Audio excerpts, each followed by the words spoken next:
Hello everybody, welcome back to Yoba TV. If you're new here, you're welcome. Kindly click that subscribe button on your screen, like, comment and share this program. Ẹ̀yin èèyàn mi, ẹ gbọ́ ṣé lóòótọ́ ni?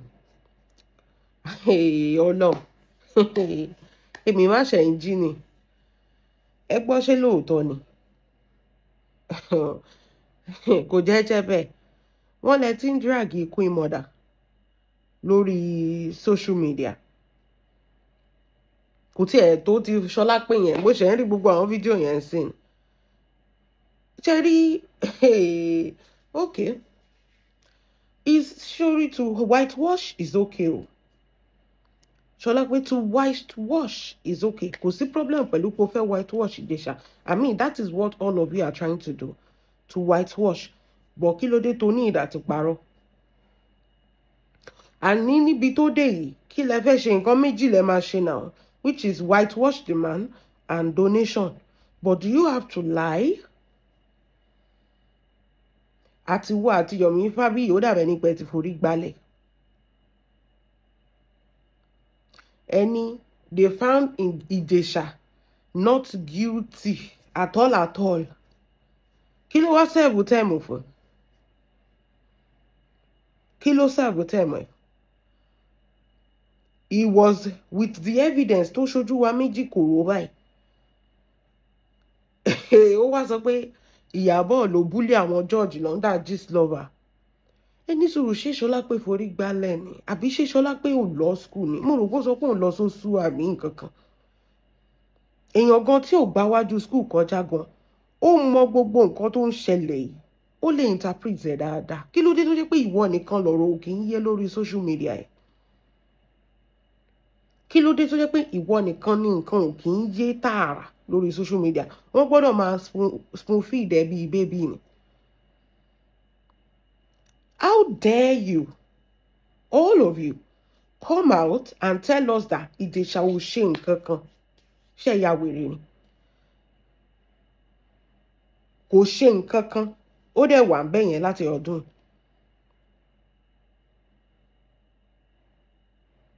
Money whitewashing is allowed. Nobody is having issue with you with whitewashing.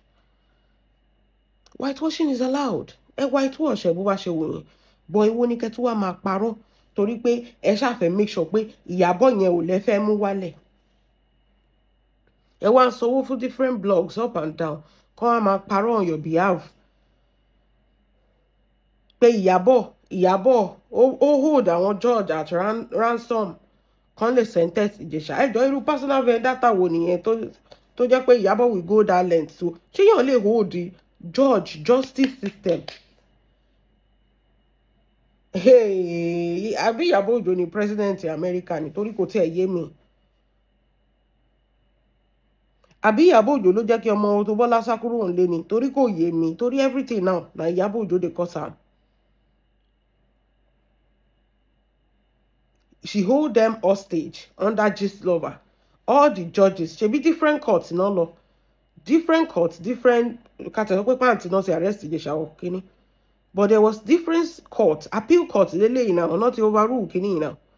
So she knows all the judge and all the sitting, and she and she has something against each judge. So law school for somebody to just pay and one that day, you used to act like a novice or talk like a novice. You can say whatever it is you want to say. And one thing is sure, which is a simple fact. Can you in good conscience lock that man up in a room with your daughter? Yes, can you lock that man up with your daughter? Kate wá sọ wọ́n by pé ẹ̀yin gbogbo yín lẹ́yìn ní personal vendetta pẹ̀lú Iyabo. Ojú títì kí lójú tì fún? Ṣé ọmọ ẹ̀ náà bòbò ẹ̀jẹ̀ ni? Tó bá yẹ pé ọmọ Lizzy náà bòbò ẹ̀jẹ̀ ṣá máa rí mú mi lórí social media yìí. Nǹkan tó bàbá Ijesha ṣe fọmọ yẹn ó máa ṣe sí gbogbo yín lẹ́yọ kọ̀ọ̀kan. Ó máa ṣe sọ́mọ yín náà. Irú ẹ̀ máa ṣẹlẹ̀ sọ́mọ yín kò di dandan kó wá látọ̀dọ̀ Ijesha. Then you know how it feels.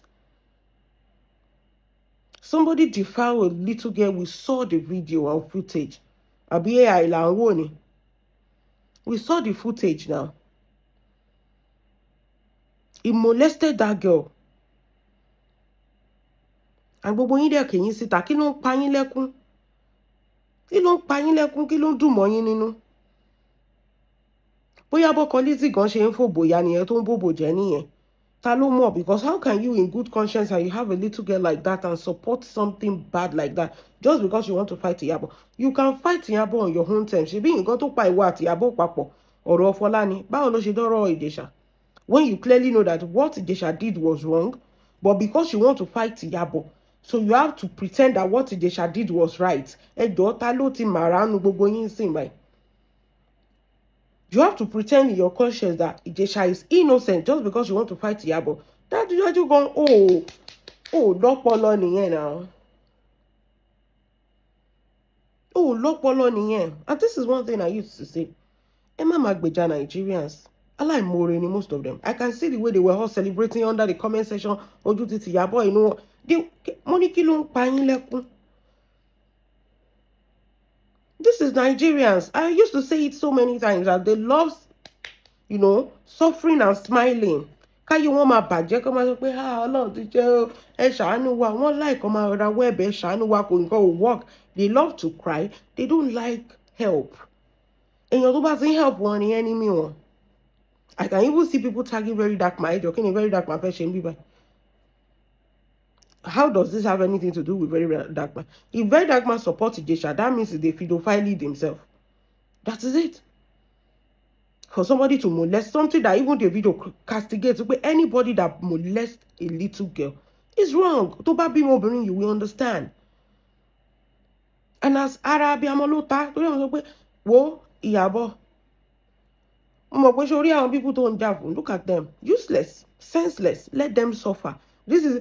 You know the problem is, anytime this woman come outside to talk or to address you people use Abishi, you come and use her influence to fight for any celebrity. She did this when it was Tinubu time.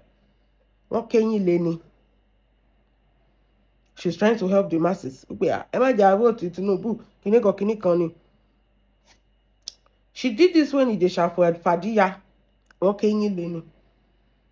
Anytime she tried to help you people, and you know for help, celebrity. Tó bá mú Ijesha ńbẹ̀ yẹn, àìmọye ọmọ tó bá ti bá sùn, àìmọye ọmọ tí Ijesha ń bá ti fàdí ẹ̀yà, tó bá yẹ pé he goes scot free. Èèyàn bọ́ ọmọ sùn, inú gbogbo yín dùn. Ọjọ́ tó ń bá ṣì máa wọlé yín, ṣe mọ̀ pé eléyìí ó ti open door and more opportunity fún àwọn tó ń ba yí ọmọ jẹ́. Tó máa wọnú ilé yín, tó máa bá àwọn ọmọ yín sùn, tó máa bà tiwọn jẹ́. Màmí èèyàn tẹ́ máa kígbe fún gbà yẹn. Torí ẹ máa ń ṣe bíi pé ẹ lọ́pọlọ. Wọ́n ní sí pé wọ́n fàì pé kán forúkọ ẹ̀ sínú sex offender. Because yes, ńlá ka ọmọ ńlá ọwọ́ ọmọ ṣó ya wèrè ni. Wọ́n kú 40 fún ẹ. Inú yín wá ń dùn pé wọ́n ti fi sílẹ̀. Wọ́n ti fi sílẹ̀ kó wá ba yá àwọn ọmọ yín jẹ́ nínú. Àbí èmi nǹkan tó ń dùn mọ́ yín nínú nìyẹn. Bọ́ ẹ yọ orúkọ Ìyábọ̀ Òjó kúrò. Ẹ fọmọbìnrin yẹn lẹ̀. Ó rò pé yàn níyín kò mọ̀ pé ẹranko níyín torí ẹ̀ ló sọ pé kò ń gbèjà yín.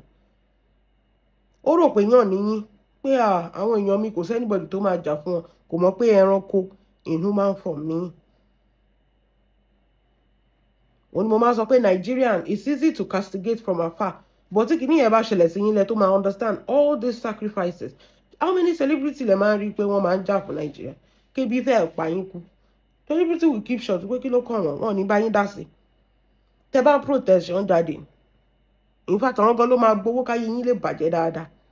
Because wọ́n sì mọ̀ pé bẹ́ẹ̀ ṣe wà yẹn, kíní ni yín, màálù ní ibi tó bá ti dà yín lọ lẹ máa lọ bí ọmọ ẹran.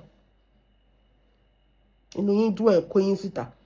Ìyábọ̀ ojú ti tiẹ̀ o. Àbáyé ọmọ yín ló máa bàjẹ́. Ó dàbí ẹni pé kán mú àwọn tó máa ń pààyàn yẹn. Kí ló máa ń pè wọ́n yẹn náà ní èdè Gẹ̀ẹ́sì mi tẹ̀fẹ́ sọ nǹkan tí bá tẹ̀ mọ́. Àwọn Syria K yẹn. Kán mú wọn, kán jù wọ́n sáàárín àwọn èèyàn. Ẹjọ́ kí náà máa ṣe? Ṣé wọ́n ní máa pààyàn lọ ni? Inú yín wá dùn ẹ̀ kẹ́yìn síta. Ó bọ́ ọmọ ẹlòmíì. Ó bọ́ ẹdìyẹ gan-an, ó máa sọnù. Níbi tá a dé. Èèyàn tó bá ládìyẹ kó gbádìyẹ pamọ́. Àbí tó bá mú lọ́mọ ẹdìyẹ òròmọ adìyẹ. gbé pamọ́ torí òbò adìyẹ gan máa sọnù. Ẹ jẹ́ kó máa fi release gbogbo wọn torí pé ẹ fẹ́ bá Iyabo Ojo jà. Kó máa bá yá àwọn ọmọ jẹ́ kó máa release wọn. Kó máa fáwọn ọmọ nígbómu kó máa release wọn. Ẹ máa sọ pé Nàìjíríà ò dàbí Amẹ́ríkà. Báwo ló ṣe fẹ́ dàbí Amẹ́ríkà? Ibi tẹ́ bá ti bá yára yín jẹ́ dé. Ṣé mọ̀ pé Iyabo bó ṣe wà yẹn kò sí ìlú tí ò lè lọ. Ó máa gbọ́n pálí ẹ̀ pẹpẹpẹ báyìí kẹ́ tó mọ̀ nǹkan tó ṣẹlẹ̀ ó tún ti lọ fún yín. Ẹ̀yin ẹ máa sunkún tẹ́ máa sunkún. Tẹ́ bá ti ríyàn tó ń ṣàánú yín kí ni ẹ̀ common sí Nàìjíríà lára. Ẹni yẹn lẹ máa bá jà. Ẹni yẹn lẹ máa bá jà. Tẹ́ bá ti ríyàn tó ń ṣàánú yín. Ẹni yẹn lẹ máa bá jà lẹ máa kọjú ìjà sí. Kí ni mo tẹ̀ ń sọ ṣé gbogbo ayé ò kọjú ìjà sí Jésù? Bó ṣe ń ṣiṣẹ́ ìrànṣẹ́ tó ń lajú afọ́jú tó ń jí òkú dìde ṣé wọn kàn mọ́gi last? Don't save anybody, let them pie. Nǹkan táwọn olówó mindset táwọn olówó máa ń lò ní. Ẹ máa ráwọn olówó ẹ máa sọ pé àwọn olówó ẹ̀ wọ́n dájú púpọ̀. Owó Dangote ò lè yọwọ́ kúrò ní poverty. Owó Dangote ò lè ṣe náà sí Nàìjíríà bọ́ wọn ní ṣe because ẹ lè mọ́re. Ẹ lè mọ́ lóore. Èèyàn tó bá máa kú ló máa kú, èèyàn tó bá máa kú ló máa kú. Tó bá wẹ̀ kó tilẹ̀kùn lé ẹ̀, tó bá wẹ̀ kó má tilẹ̀kùn lé ẹ̀, wo ṣẹ́rẹ́yìn tí inú yín dùn yẹn. Ẹ mú ọmọ yín, ọmọ tẹ́ ẹ fi inú yín bí, ẹ lọ fún Ijesha pé nǹkan àlejò ẹ lélẹ́yìí. Tó sì jẹ́ underage, ẹ má fún wọn lọ́mọ tó ti dìbò ẹjọ́, ọmọ tó sì jẹ́ bí 5 to 7.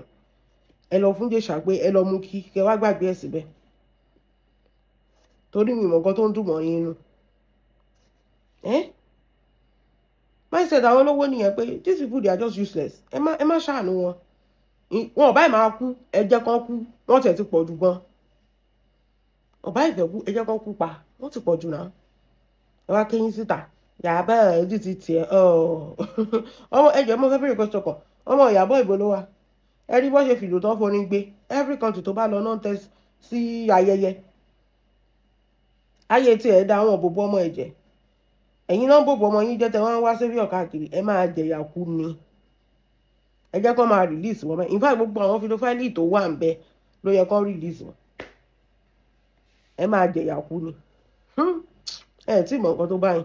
Ẹ má worry in the next 5 years ẹ máa rí eléyìí ó bọ́ ọmọ sùn wọ́n release ẹ̀. Ọmọ ṣáyà ẹ̀yin tẹ́ ń dijú tẹ́ sọ pé ọmọ ṣáyà yẹn o justice fún inú yín dùn pé wọ́n release another rapist sínú society. Ẹ dẹ̀ ń kígbe justice for ṣáyà.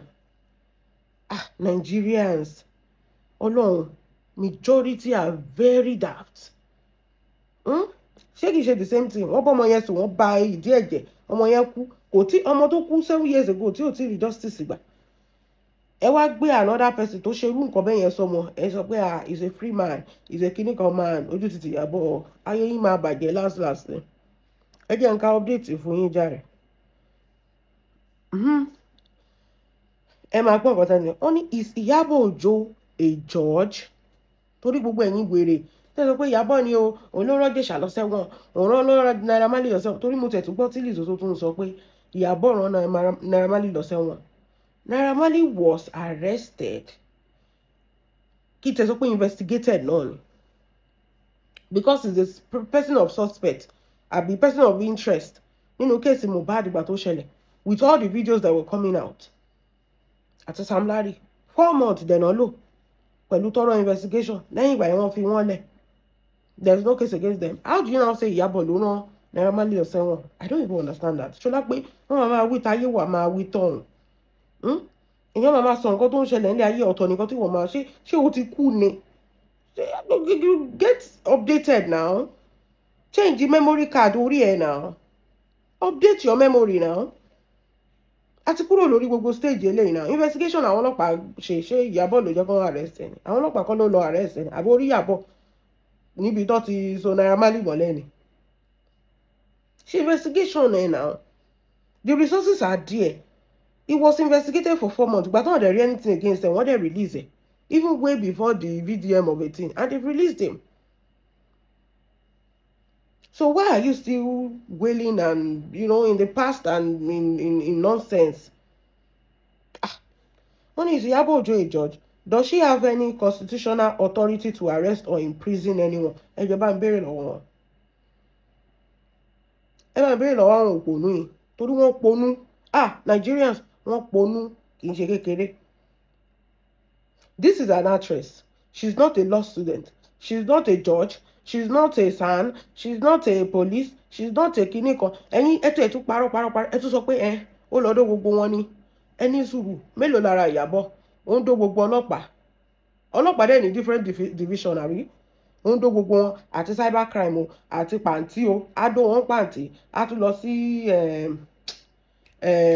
kirikiri á dó gbogbo wọ́dà á dó gbogbo judge á dó gbogbo SAN á dó gbogbo àti charge lọ́ọ̀yà mélòó ni ara Iyabo.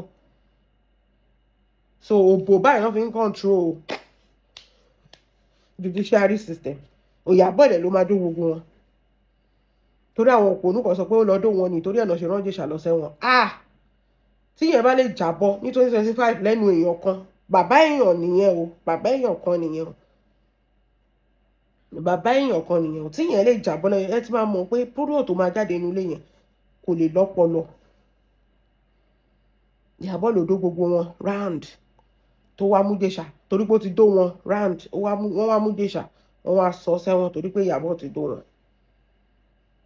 Just imagine ọ̀rọ̀ yẹn gòun sí yín ni. Wọ́n ní she has no constitutional authority to arrest or imprison anyone. This is just an actress. Yorùbá actress ní kìtẹ́ tó ń ṣe Nollywood English. Absolutely not. A court backed by evidence. Ẹ̀rí Lizzy, as somebody that used to lie to us on this social media pé ẹ̀rí wà níbi tí Tóyìn tó ti gbá ẹ létí, níbi tí Tóyìn tó ti sọ pé ò lóyún, níbi tí Tóyìn tó ti sọ pé kinní kan, tí Tóyìn ti lọ ń parọ́ mọ́ ẹ, ó sọ pé ẹ̀rí dè ní ààrẹ rí o. Gbogbo nǹkan tó ń accuse Iyabo of as èèyàn tó sọ pé ó kàwé tó jẹ́ class captain láti inú oyún, up to today you have not given us any proof of what exactly Iyabo has done to you. Not a single proof. Ẹ̀rí wáyìí la máa ń gbọ́. This court, they use evidence, visible evidence, visible. Ẹ lójú, ẹ lè fi ríran, ẹ létí, ẹ lè fi gbọ́ràn. Ẹ wá láyé bí aláìsí. Court use visible evidence to do any case. If there's no evidence, there is no case. No face, no case. No face, no case. I don't know how I have to spoon feed you with this. Just imagine. This is just absurd. Ṣé ọmọ KG1 nìyí ni? Ó ga o.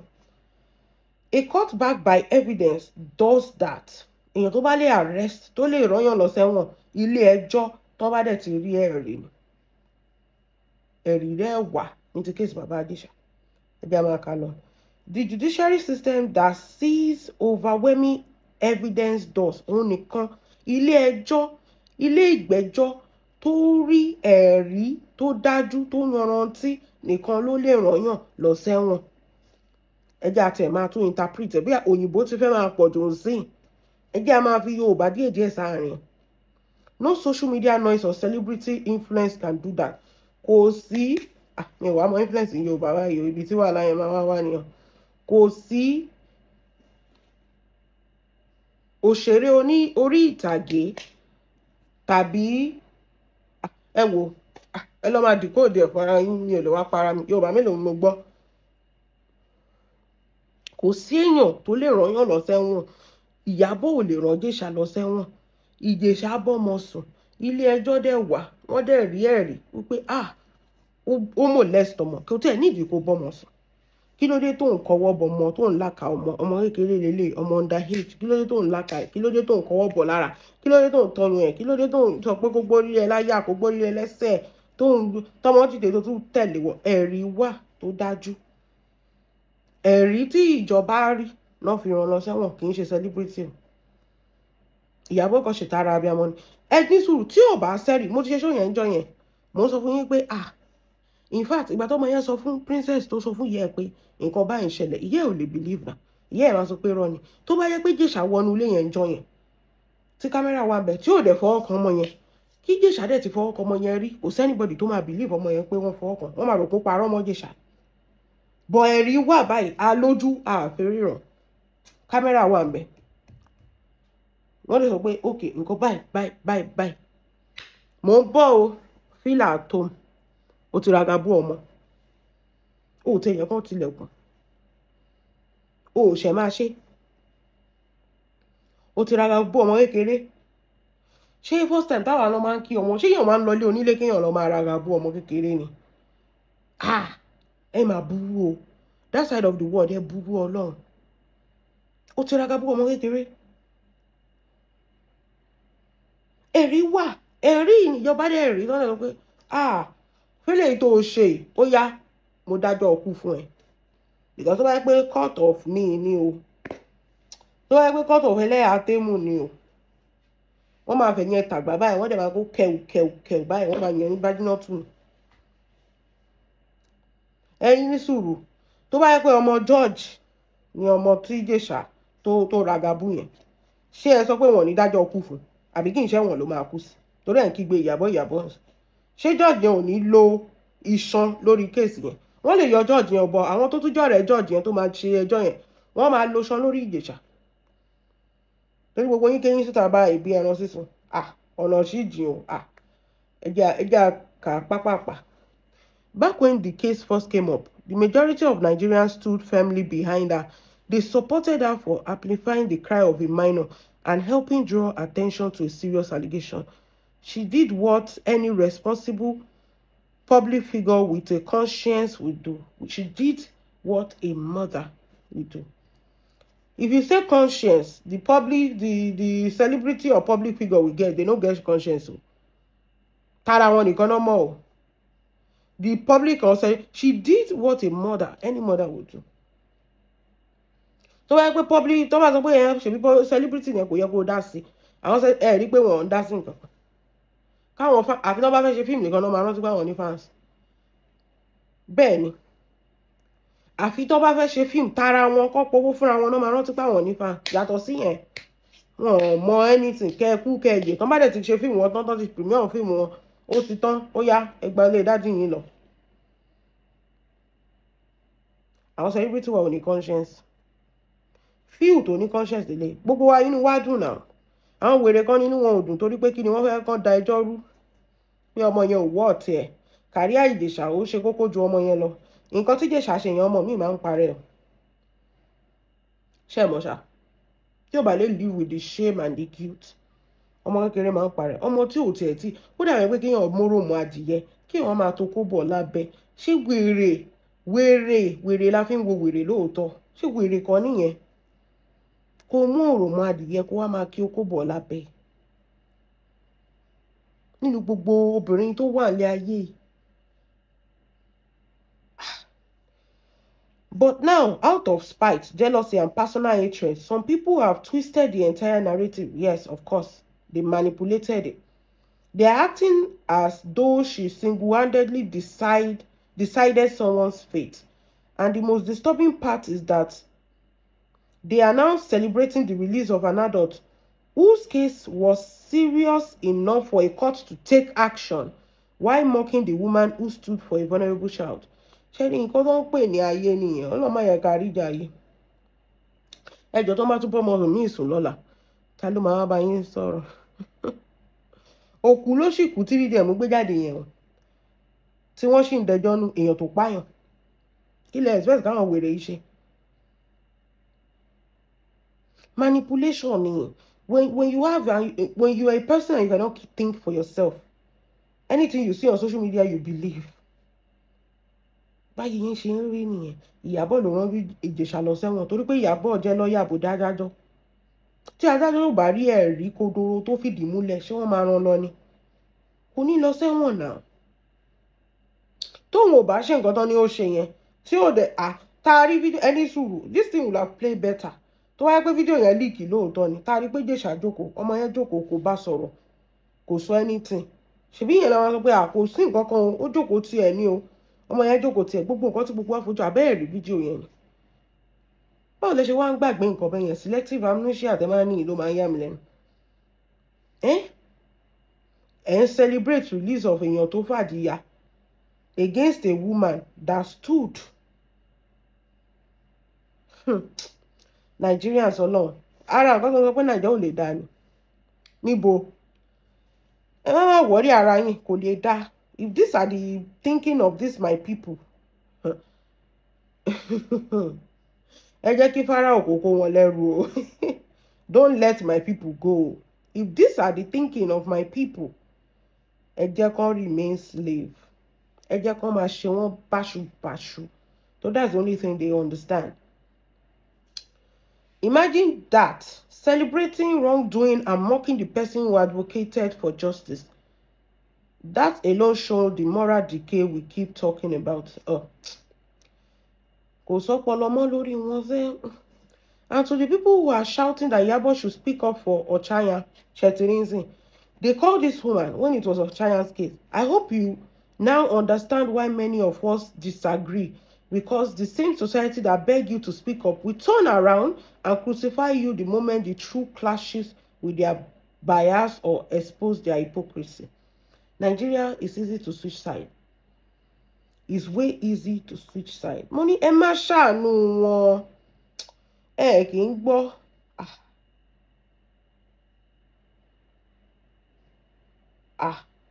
Ẹ jọ̀ọ́ Mrs. Willie. Eléyìí ó lọ fàáfàá o. Ẹ ti ẹ̀rọ ẹ jẹ́ a máa rọ́jú kà tán.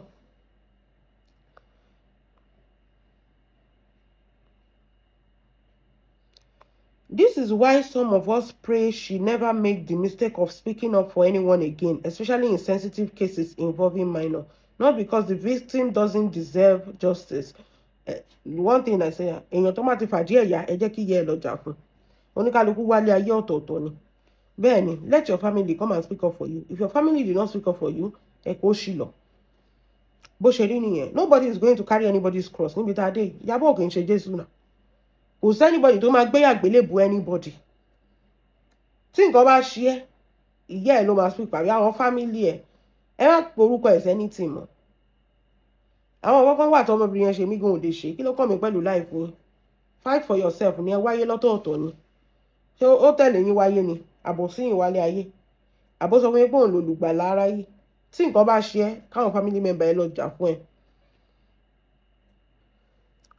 Warning, not because the victim doesn't deserve justice, but because the public have shown repeatedly that they cannot be trusted to stand firm when truth become inconvenient. Sharing also sharing pé I think this is just Nigerians. They cannot agree to disagree. One crazy thing about Nigerians there.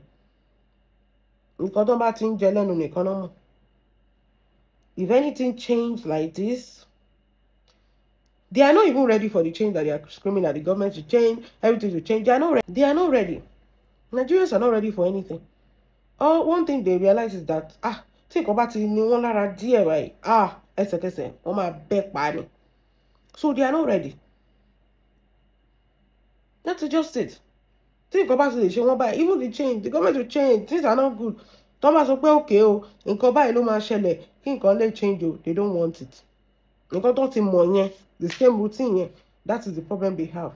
A nation where jealousy overrides justice, where advocates are attacked, and where wrongdoing is normalized cannot progress. That is it. Exactly what I said.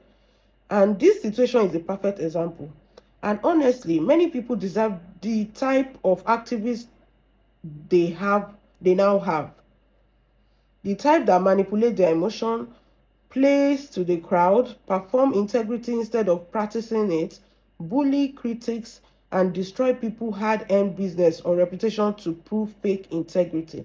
This is what some of them celebrate. They don't care about truth or justice. They just want a show. I'm not even going to go to that part. Can you understand this? And you're learning Kori Mami. Shall to get this? Most of a long time ago. Sherry VDM. This is just about VDM, especially that part. VDM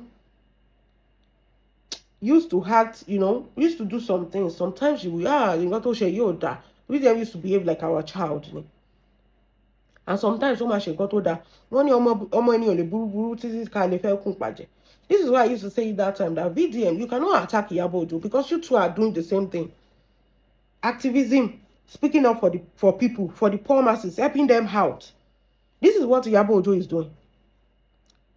And you used to beat the law, go around things to get things done. And Iyabo doesn't even do that. But people still love you. And I used to say something. This has a lot of things to do with, because I'm thinking outside the box now. When something is coming from a man, they take it with kini than when something is coming from a woman. I want to wa mature mo ba sọ̀rọ̀. Ẹ̀yin tẹ́ bá wà mature ẹ ti máa mọ nǹkan tí mo sọ. Mi ò ní go deep into it before káwọn èèyàn àwọn eléyín sísun wọ́n máa kẹ́yìn jáde bí àgbàdo tó jóná sí. You understand? This is the type of society that we live in, that when something is coming from a man, ó máa feed ìrìn ilẹ̀ dáadáa than a woman. They just be like, obìnrin ní kilo mo. You understand? They just don't. You will not get it. But ká má parọ́, àwọn méjèèjì ń ṣe dáadáa o. Mi ò ní yọ kúrò. Àwọn méjèèjì ń ṣe dáadáa. One thing about me, when I see the truth, I will say the truth. Lè nà mí. Ṣẹ̀bọ̀ pattern oníkálukú yàtọ̀. Iyabo tí bí nǹkan ṣe rí lára ẹ̀ ló ṣe máa jáde, ló ṣe máa sọ torí pé she's boiling. VDM dẹ̀rẹ̀ ká sọ pé ibi tí Iyabo kù sí nìyẹn. VDM dẹ̀rẹ̀ ó máa lọ gbọ́n àlìmọ̀kọ́rọ́ láti get nǹkan tóun náà fẹ́. But at the same time, Tabawo, the end result of these two, the two of them, they deliver. So I'm not even going to go into that. I'm not going to say VDM is bad, Iyabo is good, Iyabo is bad, VDM is good, I'm not going to go into that, because we have few people. All of a sudden, some months ago, VDM not watching. This same thing that Iyabo is going through, they did it for VDM. We have few of these activists. That is it. We have few. So we cannot castigate this one. Okay, this one has happened to Iyabo now. I know she has stopped, because I want you to tell what she's afraid of. You people just don't want it. You understand? Tomba ma koti VDM no. Over right now, man, stop. Just for doing something good. Over right now, man, stop.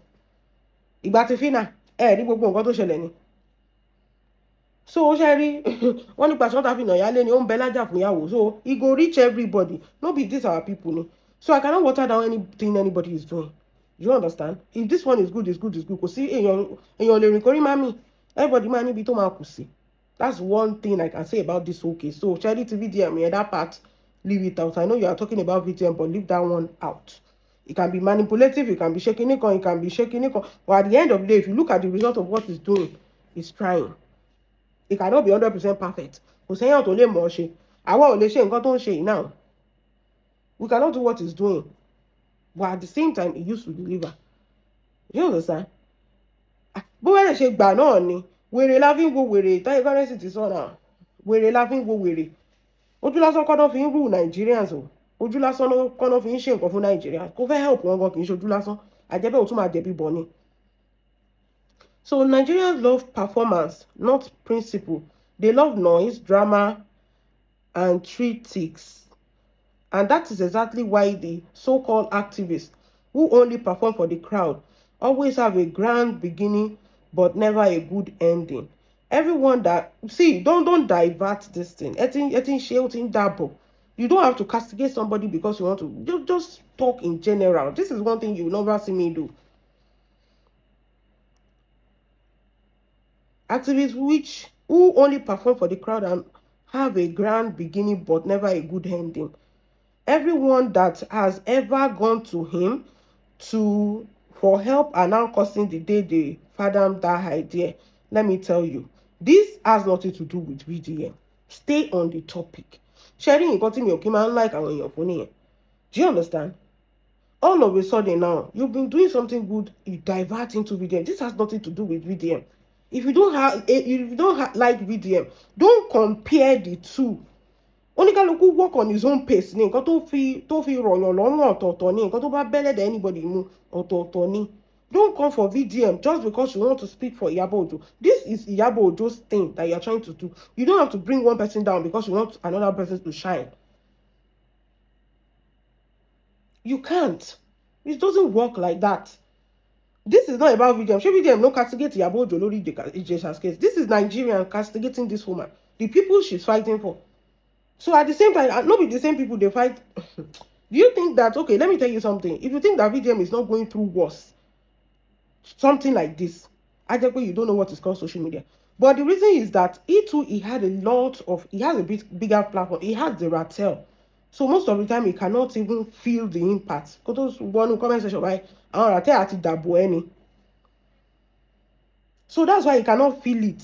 And he's a man. A lot of things don't matter fire raw. Don't think that he's not going through it as well. It's not everybody that like VDM. We'll not go through it. Àtẹlé tó dá. Ṣé nǹkan tó wá sọ ní pé kò sí nǹkan kan tí VDM ti wá ṣe nílé ayé tó dá ni. Don't say that now. Don't say that. Nǹkan tẹ́ ẹ̀ sọ pé kí àwọn Nigerian ṣe náà lẹ́ni náà tún kọ sí bíbá ẹ̀. Òun náà ni ìwọ náà ń ṣe yìí náà. Òun náà ni ìwọ náà ń ṣe yìí náà. If it's easy, you go and do activists now. If it's easy, how many activists, Lani? Kì í ṣe àwọn activists jẹran yẹn o àbí jẹran àbí kí ni wọ́n pè wọ́n. How many, Lani? It's not easy now. This thing not easy. So this has nothing to do with VDM. You don't have to bring VDM into this conversation. Oh God. Everyone that has gone to VDM, this has nothing to do with this whole write-up. I was gone to him. I've started cursing the day they went to him because it was never genuine to begin with. He only want to play God with their story and attention and monetization. It was entertainment and not activism. Now you sabi that one. Iyabo. This is why genuine activists like Harrison, hey God, comparison, Nigerians, now even the brilliant one, they are still as dumb as. Oh no, this is one thing that used to annoy me about the Nigerians. Why are you comparing? Why don't you pass the message out? This is why we have this problem, because of people like you that compares. Why? Everybody do what works for them. Everybody do what works for them. What Harrison is doing is different from what Iyabo is doing. It's different from what VDM is doing. It's different.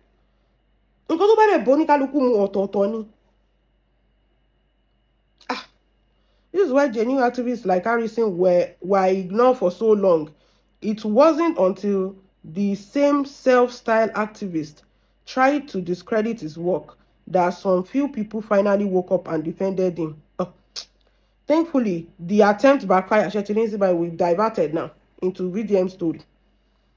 Edo, see, this is why I don't really follow. You have to be careful on this social media. Ìgbà tí Ijesha ṣẹlẹ̀, ìgbà tí Ijesha bọ́mọ sùn tó ṣẹ̀wọ̀n yẹn, VDM ò tí wà in existence. So how did VDM come in under this story now? And VDM has never even talked about Ijesha. If you are talking about Mohbad now, I'm okay, VDM, you are trying to relate the two. This has nothing to do with VDM. Because ìgbà tí Ijesha ṣẹlẹ̀, VDM has not even come to social media. He did not even say anything about this Ijesha case. So why is this all about VDM now? The same thing, working on that shit. The same thing you're accusing Nigeria of doing. Is it not the same thing you are doing? On discredit the share in your con, could make any sense now. Topic that you were lórí ẹ̀ báyìí.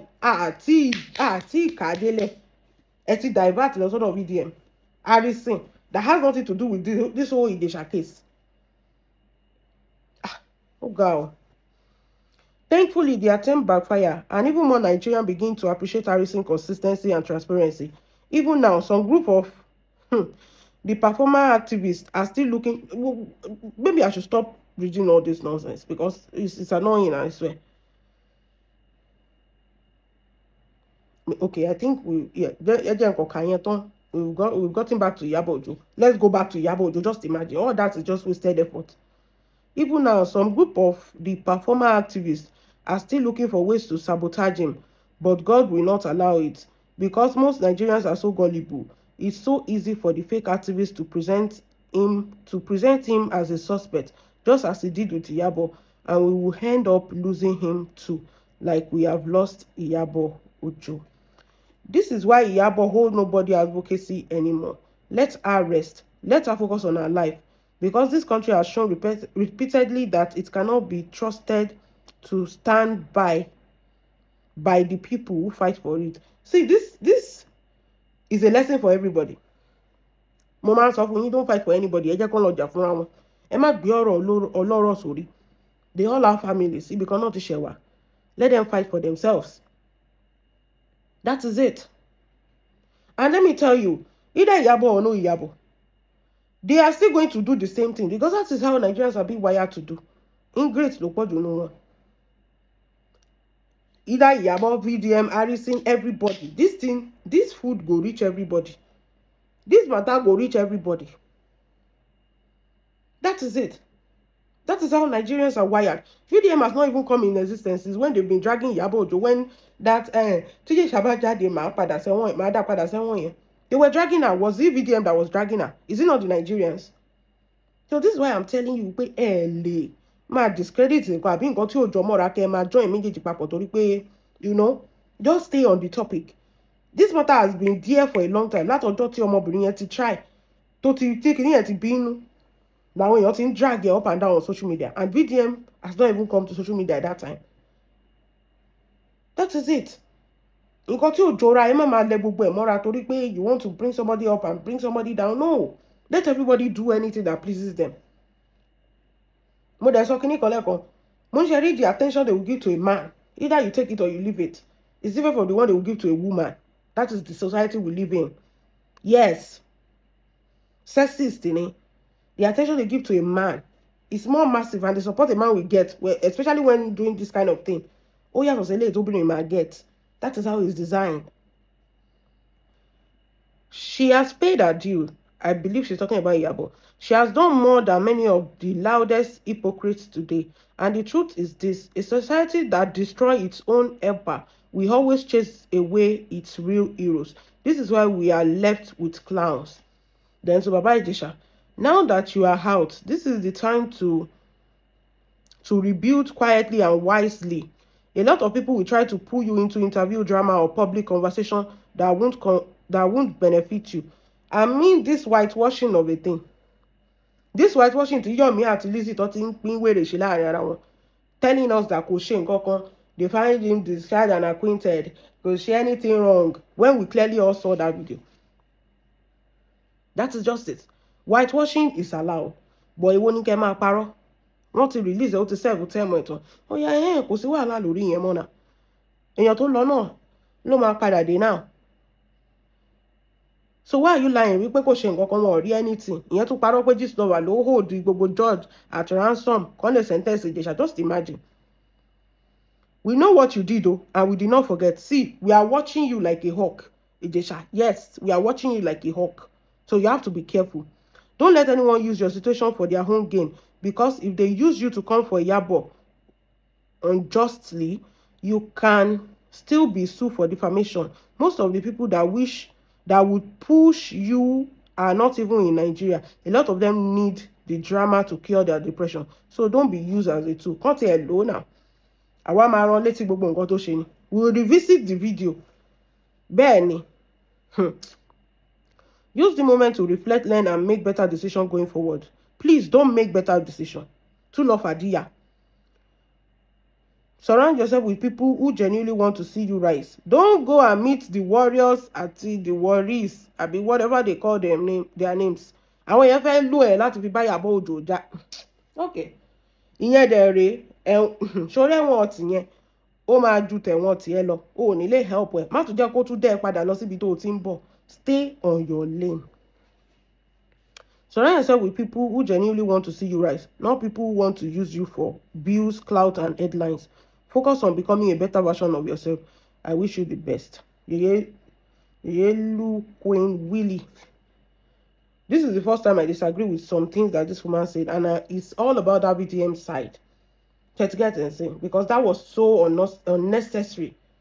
You don't even have to go to that side, because when the Ijesha matter started, VDM was not there. It has nothing to do with VDM. And you don't even have to bring another activist down because you want to make a point. Let everybody do whatever pleases them. Kò séyàn tó ní ṣe wọn. Ọjọ́ tó máa ṣe ti VDM, wọ́n try, wọ́n ti ṣe rí, kì í ṣe pé kíní. Ọjọ́ tó máa dẹ̀ máa ṣe tiẹ̀ náà fún báyìí, ibi báyìí la máa wà. So this is the thing that the activists faced. If that home and abroad, kì í ṣe nǹkan tó easy. But ṣe rí ti Iyabo Ojo yẹn, bíi pé wọ́n select wọn ni láti just hate on her. Kì í ṣe pé wọ́n like Ijesha náà. kì í ṣe pé wọ́n like ẹ̀ o but torí pé wọ́n fẹ́ bá Ìyábọ̀ Òjó jà ṣó yẹ yín kì í ṣe pé wọ́n like ẹ̀. Nigerians unhealthy relationship ó ti báyé Nigerians jẹ́ kì í ṣe pé wọ́n nífẹ̀ẹ́ Ìjẹ̀ṣà but torí pé wọ́n fẹ́ bá Ìyábọ̀ Òjó jà náà ṣe ń ṣe gbogbo nǹkan tó ń ṣe yìí. Queen Mother, my message to you is that Ọlọ́run ti kẹ́ ẹ Ọlọ́run ti gẹ̀ jẹ́ káyé wọn bàjẹ́. That's the only thing they understand. Let them suffer. Má gbèjà anybody. Focus on you. When Ọlọ́run tẹ̀ ti gbéṣẹ́ lé ẹ lọ́wọ́ ń sìn báyìí so kò sí any time for kini. Ọmọ ẹ ti marry o ti ní grandson so a lot of people will need you and your attention. Ó dàbí Prince Rakim ṣe ń disturb ẹ̀yẹn tó wò nílé sùn lóru. That's good. Focus on you. Focus on your children, your grandchildren. Kàn máa kú. Mo mọ̀ pé ara ẹ ò ní lè gbà because this thing is in the blood. Ara ẹ ò lè gbà. Ẹ jẹ́ n sọ fún yín. Ara ẹ ò lè gbà. Nǹkan tó bá ti wà lẹ́jẹ̀ èèyàn ó ti wà lẹ́jẹ̀. Kì í ṣe àwa tá a ti gíran yìí pé ìyá yín ṣe mi mo rán yín iṣẹ́ ni. Àwọn bó ṣe wà yẹn tí ò bá lè ṣe ní ojú síta as loud as before ó máa ṣe lábẹ́lẹ̀ àbí kì í ṣe Ìyábọ̀ Òjó pé kò tún ní help àwọn èèyàn ó máa ṣe lábẹ́lẹ̀ pé yẹn ṣe máa wọ ọmọ yẹn ràn ni. This is these people for you. The activism is in the blood. She can't stop it. It runs in her blood. If she's not doing it for us to see or it's not public, doesn't mean that she's not doing it underneath. She's not doing her assignment underneath. But I'm telling you, you don't need it. Maybe she will not be able to sleep at night. Those things will keep her up. You never know. But I wish you well, Queen Mother. Any decision you make, lójú mi o, Queen Mother. Pẹ̀lú gbogbo nǹkan tí mo rí DJ. You don't have any problem. Nigerians are the problem. Nigerians got problems. Nigerians are their own problems. That is it. The last time, Tinubu, this one will happen to you. That one will happen. When Tinubu went to Ibadan the last time, nobody these people where they hungry, where they do what do bad do set, one do titi. Naija. Everything you do, Queen Mother, God will bless you. Oh, share anybody. Don't even think for a second. Sorry, ọmọ tó gbèjà yẹn. Ọlọ́run ló ní kó wà ńbẹ̀. Things will have gone from bad to worse. Ọlọ́run lò ẹ́ fún ọmọ yẹn. Àjẹ́bẹ́ bó ṣe máa yan ọmọ yẹn jẹ gbé nìyẹn. Ọlọ́run lò ẹ́ fún ọmọ yẹn. So Iyabo Ojo, you have done well. You have done well. If you want to quit, you have done well. Eléyìí tó ti ṣe sílẹ̀ kò lè parẹ́. And if you want to continue, maybe quietly, you are done well. You've done well. Everybody knows. We've given you your flowers. You deserve it. That's just it. Ẹ̀yin èèyàn kò jẹ́ bó ṣe jẹ́. Ẹ jẹ́ mọ̀ nǹkan tẹ́ bá feel about this video down below. God bless you. Have a wonderful day. Bye.